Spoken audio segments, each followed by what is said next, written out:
Leonardo kishte planifikuar gjithçka. Ai do të bënte histori dhe do të martohej me nënën e tij, Olivian. Por askush nuk e dinte se ky burr po fshihte një sekret të tmerrshëm, dhe ajo që ndodhi në ditën e dasmës është thjesht e pabesueshme.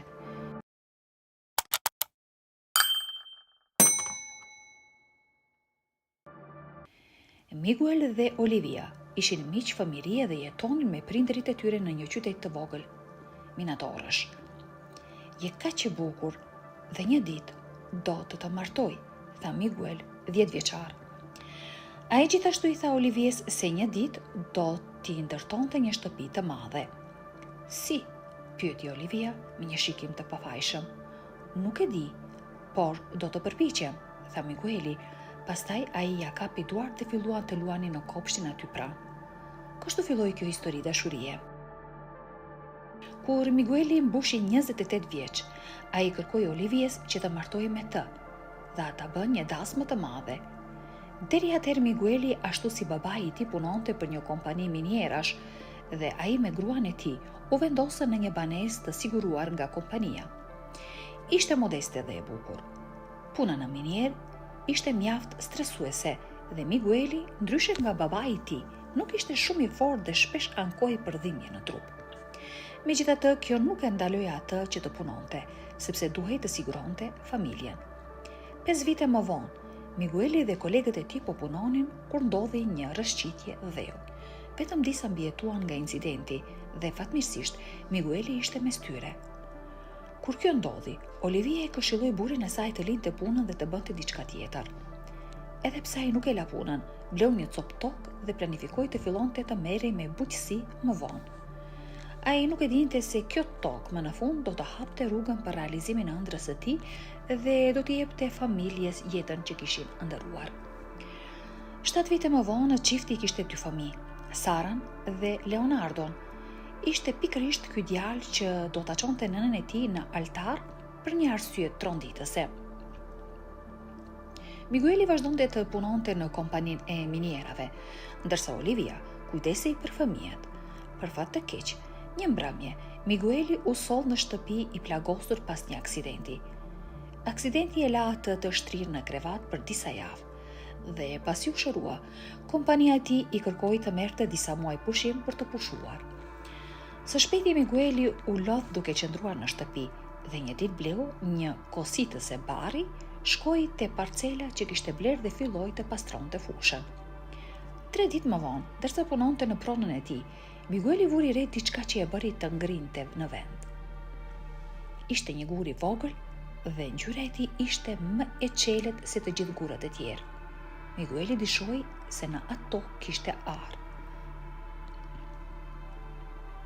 Migueli filloi të gërmonte dhe së shpejti gjeti një copë të vogël ari, i pushtuar nga emocionet. Nxitoi në shtëpi dhe i tregoi lajmin gruas së ardhshme, ata gjetën edhe disa copa të tjera ari, që vlen një pasuri.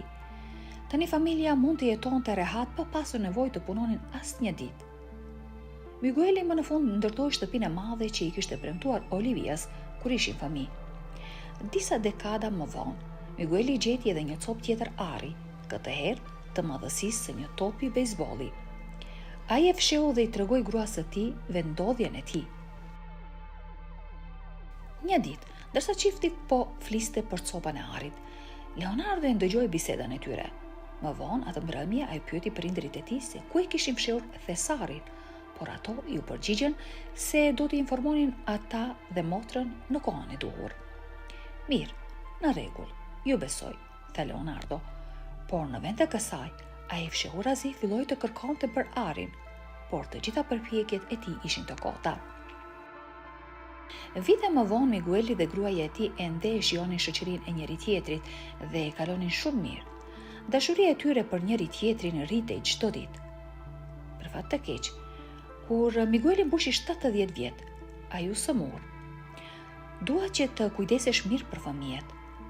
Nuk mendoj se do të qëndroj gjatë këtu, i tha Migueli gruas së tij disa muaj pas sëmundjes. Fatkeqësisht, ai ndroi jetë atë natë në krahët e gruas së tij. Fëmijët e tyre tashmë të rritur u kthyen në shtëpi dhe e varrosën baban me dinjitet. 2 javë më vonë, të afërmit me përjashtim të Leonardos u kthye në shtëpitë e tyre. Tani që Migueli nuk kishte më, Leonardo e pyeti nënën e tij për vendodhjen e copës saharit, por ajo i tha se nuk kishte ende koha për të zbuluar sekretin. Atë ditë Leonardo u zemërua shumë. I bërtiti nënës dhe ja përplasi derën në fytyrë. Vdekja e babait pati një ndikim negativ tek Olivia. Ajo rinte zgjuar gjithë natën, duke kujtuar të shkuarën. Ndonjëherë ajo humbiste dhe fliste me të sikur ai të ishte ulur pranë saj. Ajo ra në depresion dhe filloi të humbiste peshë. Gjatë kësaj kohe Leonardo nuk i kushtoi as pak vëmendje nënës së tij të samur. Në vend të kësaj, ai kalonte ditë të tëra duke kërkuar arin nëpër shtëpi dhe nëpër oboll. Së shpejti Olivia filloi të shfaqte shenja të demencës. Ajo ecste nëpër shtëpi duke folur me veten. Ajo gjithashtu harroi emrin e Leonardos dhe her pas herë haronte se ai ishte djali i saj. Leonardo kishte frikë se mos nëna e tij haronte vendin ku ishte fshehur copa e arit. Por sa herë që e pyeste për të, ajo i përgjigjej: "E di se ku është, por nuk mund të tregoj ende." Leonardo nuk e çoi Olivian në spital. Në vend të kësaj, e mbajti atë në shtëpi, duke shpresuar se ajo do t'i tregonte sekretin. Dhe atëherë, një ditë ndodhi diçka e tmerrshme. Atë ditë Leonardo ndëgjoi nënën e tij duke qeshur dhe e ndëgjoi çfarë po thoshte. Dukej sikur po fliste me dikë, por nga vendi ku fshihej, ai nuk mund ta shihte telefonin e saj. Sapo mbaroi, Leonardo doli nga vendi i tij i fshehtë dhe nxitoi në dhomën e nënës së tij. Ishte aq i tronditur kur e pa atë, duke buzëqeshur plot shkëlqim. "Dashuria jote do të kthehet pas 3 ditësh." Ai shkoi në Paris për të më bler fustanin e nusërisë. "Do të martohem me të pas 3 ditësh," tha Olivia plot gëzim. Ajo dukej aq e lumtur. Leonardo nuk arriti të binte nënën e tij se ajo po halucinonte. Në vend të kësaj, ai bëri një plan të ligë. Në ditën e tretë Leonardo u vesh si babai i tij dhe shkoi në dhomën e Olivias. Sapo e pa atë, Olivia u ngrit në këmbë. "O, dashuria ime, je kthyer? A e bleve fustanin e nusërisë?" e pyeti Olivia. "Sigurisht, do të bëj gjithçka për ty," i tha Leonardo. Në atë moment, ai ul në gjuhë dhe i kërkoi nënës së tij që të martohej me të, dhe ajo bërtiti: "Po." Pas kësaj, ai i dha një fustan nusërie. Atë mbrëmje Leonardo nxitoi të shkonte në kishë për të organizuar një dasmë me priftin. Ai tha priftit se nëna e tij gjithmonë kishte dëshiruar të kishte një dasmë të dytë me babain e tij në moshën e pleqërisë, por tani që ai nuk ishte më, ai dëshironte të përmbushte këtë dëshirë të saj. Leonardo i tha gjithashtu priftit se nëna e tij kishte kaluar një periudhë të vështirë mendore dhe mendonte se dasma do ta ndihmonte të shërohej. Prifti pranoi dhe e falenderoi Leonardon që ishte një djalë kaq i përkushtuar. Leonardo e dinte se nëna e tij do të ishte e lumtur në ditën e dasmës, ndaj planifikoi që të pyeste për copën e arit në kishë, kur të shkëmbenin betimet e tyre martësore.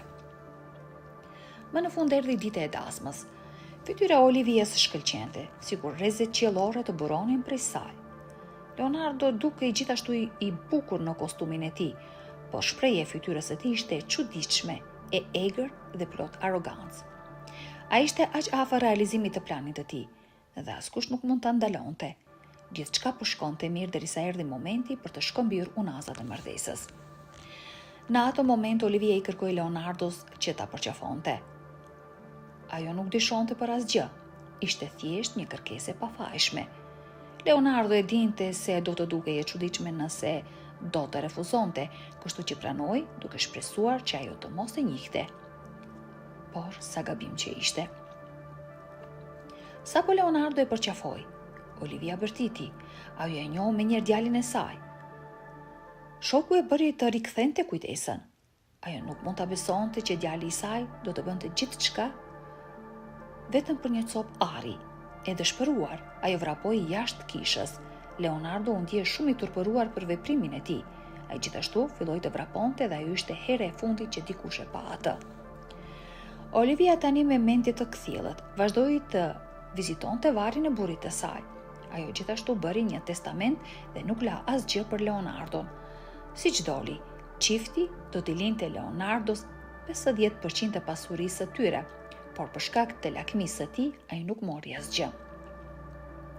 Pavarësisht dhimbjes së djalit që i kishte shkaktuar, Olivia e gjeti forcën të falte në heshtje.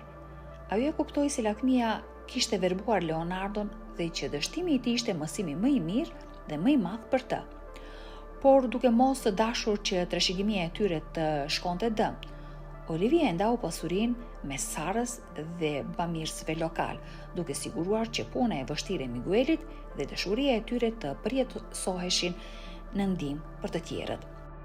Edhe pse Leonardo nuk u kthye kurrë, Olivia e mbajti zemrën e hapur për të, duke shpresuar që një ditë ai të ndryshonte dhe të kthente veten drejt një jete më të ndershme dhe më të mirë.